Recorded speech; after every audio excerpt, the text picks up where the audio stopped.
Hey there everybody, this is Caitlin here and welcome back to our final Vingolf 3 spoilers for this. Well, basically this is going to be the last spoilers that we're going to be getting because this set releases next week. Could you believe?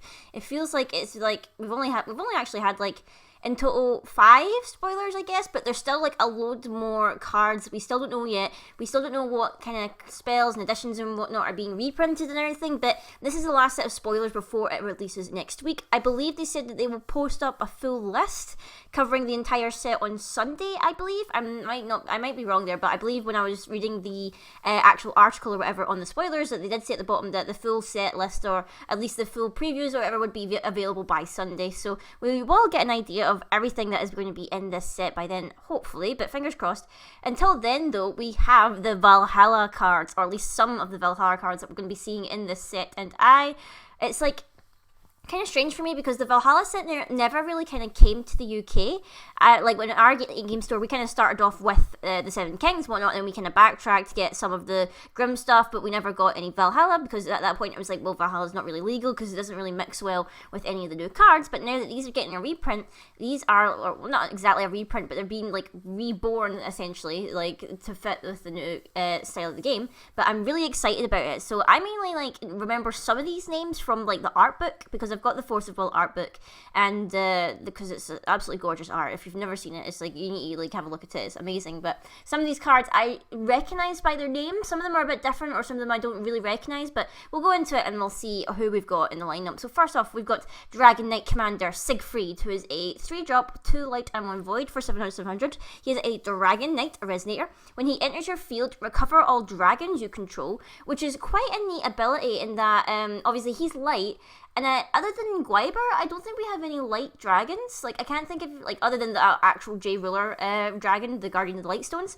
But I think this will be interesting, going into the fact we're going into Return of the Dragon Emperor. I feel like we're going to be getting a lot more dragons, so that's a bit of support for that kind of resonator race. Also, I wonder if it also means that because the Guardian of Light Ruler / J Ruler is a dragon as well, does that mean you could recover your J Ruler or your Ruler and call another stone or something like that? I'm not too sure, but I'll need to like ask up about how that interaction goes off. He also gains 600 and flying as long as you control a dragon, which again, if you're using the Guardian of Light magic stones, he's a dragon as well. So does that mean as long as you're using that ruler, you just get flying and 600 for 3 cost? I mean, that's totally amazing. As you can hear, I don't know if you can hear my dog barking in the background there, but he's a silly doggo. But let's go on to the next one. We have Kronos, the god of time. Time is equitable except when you're the boss, which is quite a don't know if you could say that it's quite pompous of him to say, but he's seen better days by the looks of it. He's just like slouching in his chair. He is a 4 cost, 2 water, 2 void. He has no attack, but he's got 1,000 defense and he's a myth. At the beginning of your turn, you draw a card, which I'm guessing is after, or is either before draw phase or after your draw. I feel like it's the beginning of your turn, so it would be before you even do your draw or recover or anything. So basically you're drawing 2 cards for the cost of 4, which I guess it's okay, but I mean, he's such a, like, by turn 4, really, like, it's like, do you really need to draw more cards at that point? It's like, usually, and depending on the matchup, turn 4 could either be the end of it, or whether it spirals all out of control, so I guess it just depends. I mean, it is another way for blue to draw, which is usually what blue is good at, as well as bouncing, so, I can see its uses and whatnot in a blue deck. Next up, we have Loki, Being of the End, and he's looking very fabulous with his mighty cape of swirling darkness and stuff. So he is a 2-drop, he is 2 darkness. He's 500 attack and 100 defense.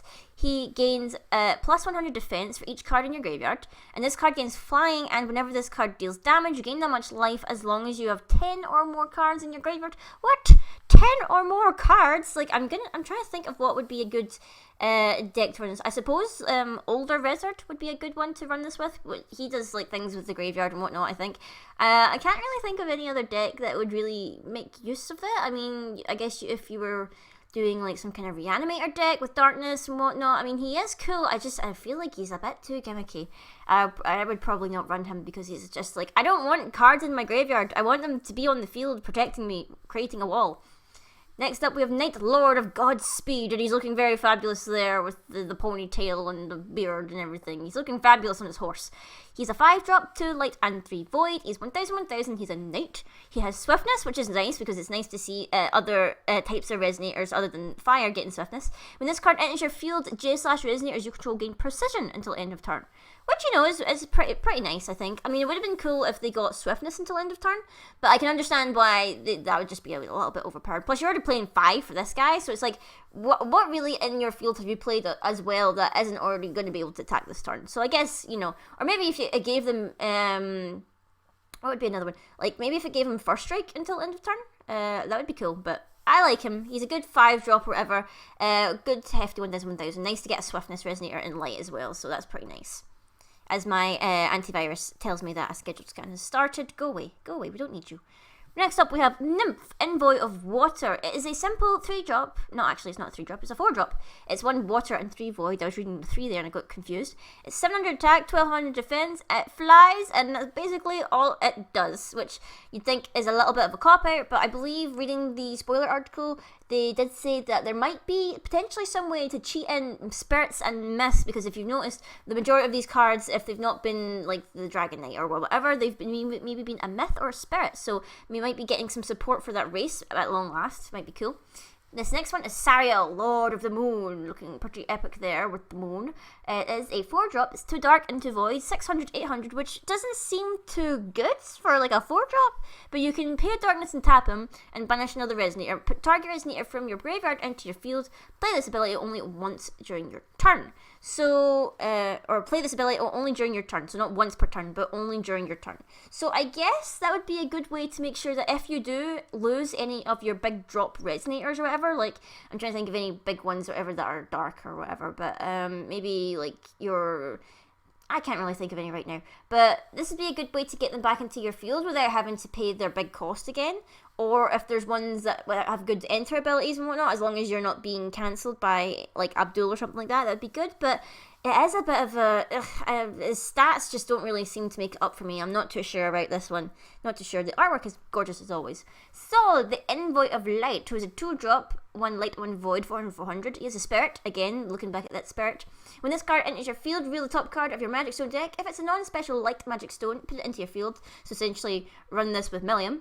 Or if you're running mono light, that's really the main thing that you want to be doing with this card. Not really much else to say, other than he looks pretty cool, and I like him. Also, I'm surprised that they used Soul twice, because now we've got 2 souls. We've got the Soul Envoy of Light, and then we've got Soul, the Steam Magic dude or whatever. So that's a little bit. I wonder if they realised what they'd done beforehand, and they were like, "Oh crap, we've named 2 characters the same name. Whoopsies." Oh god, this one is like, oh, I'm gonna say something wrong, so my apologies if I pronounce it wrong. Tomo Gozen, Merciful Aqua Twin Swords. It is a 2-drop, 1 water, 1 void, 500, 600.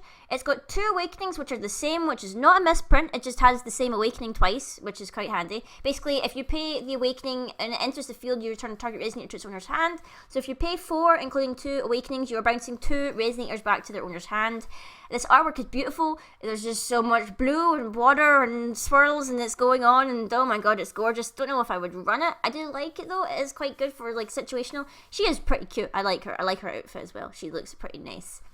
Next up we have Shade, Envoy of Darkness, who is a 2-drop, 2 dark. 600, 400, a spirit, again, looking out for those spirits. You can tap him and banish a card, and it deals 600 damage to target J/resonator, and you gain 600 life.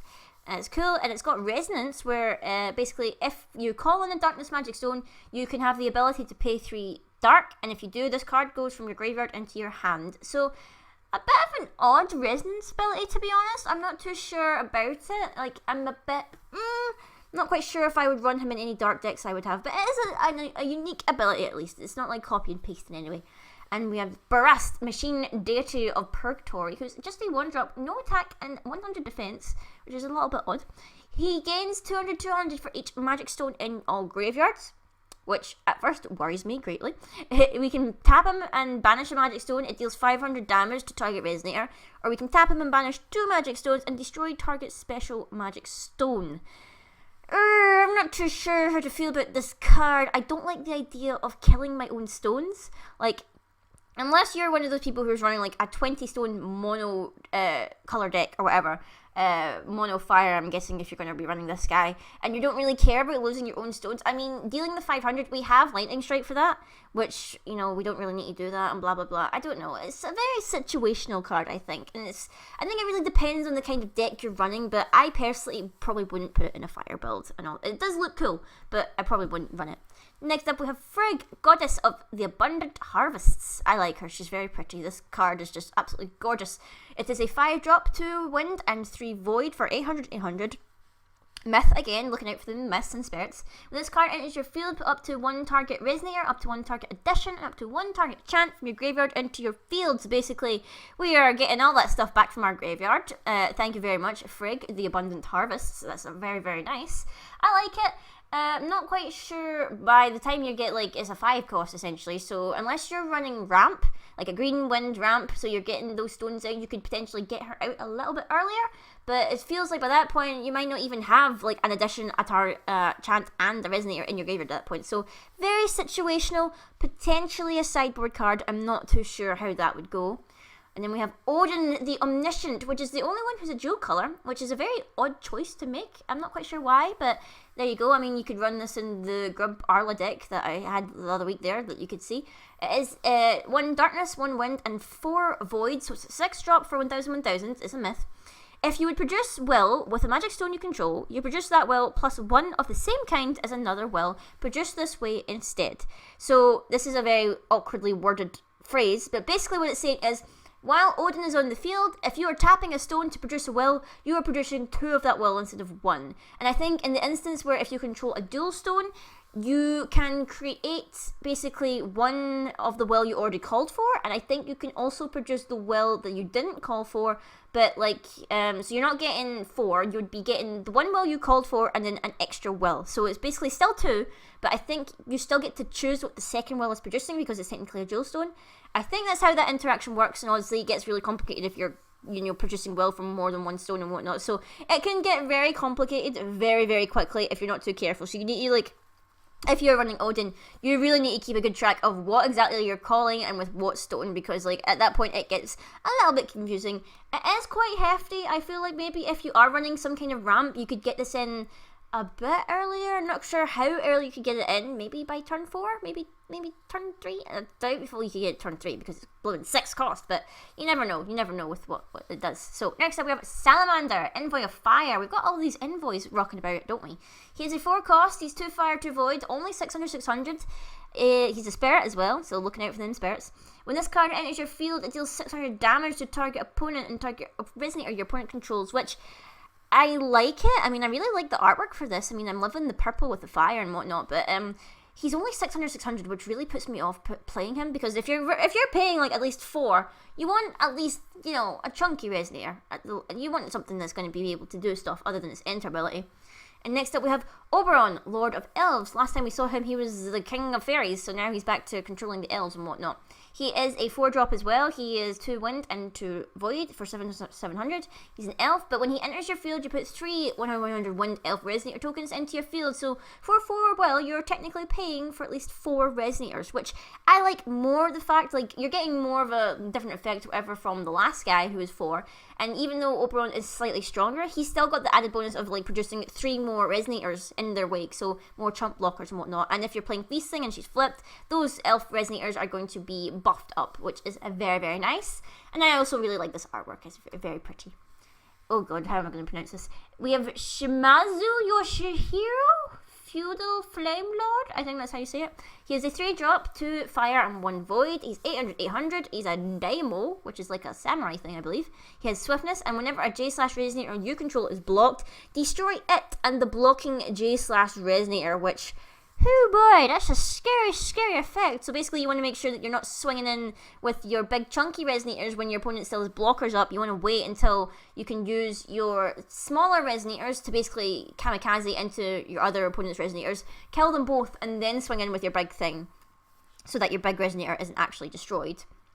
Next up we have Self Envoy of Wind, all these envoys like I was saying. He's a 2-drop, 2 wind, 600. Spirit, Resonance. Your wind magic stones, basically when you call 1, you can recover this card. So depending on how you like attacked or how you played out your turn, this guy can potentially attack twice, which is pretty cool. Would have been nicer if he had maybe flying or whatnot, because he has Wind Resonator. Would have been cool if he could fly, and then you could maybe chip away at your opponent for those 600, but I can understand why he doesn't. He might be a little bit OP, or a little bit too much if he had flying, but I can understand. But come on, he flies.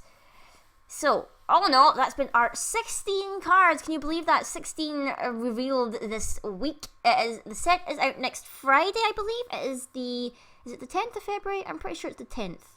I am pretty sure it's the 10th, if I'm doing my math correctly. If I'm doing my calendar correctly, I believe it is out next Friday. And hopefully by Sunday we have an idea of what the cards are going to be in the rest of the set. I know there's a couple that haven't been revealed yet that were shown on the poster. I won't talk about them in case any of you guys haven't seen them yet because it's spoilers and whatnot, but there are a couple of characters that have not been shown yet that were teased a little bit, so I know there's still a lot to go, and obviously we don't know which spells and whatnot are being reprinted yet, so that'll be pretty exciting to see. I'll be picking up Vingolf 3, no doubt, guys, next week, and we will probably see that box opening I'll do for you guys in case any of you guys are interested in seeing my unboxing. You'd be looking forward to that, and probably later in the afternoon I'll probably have another video up today, probably another speed draw or speed color, because I'm quite enjoying creating those videos and whatnot. So until next time, guys, I will see you all later.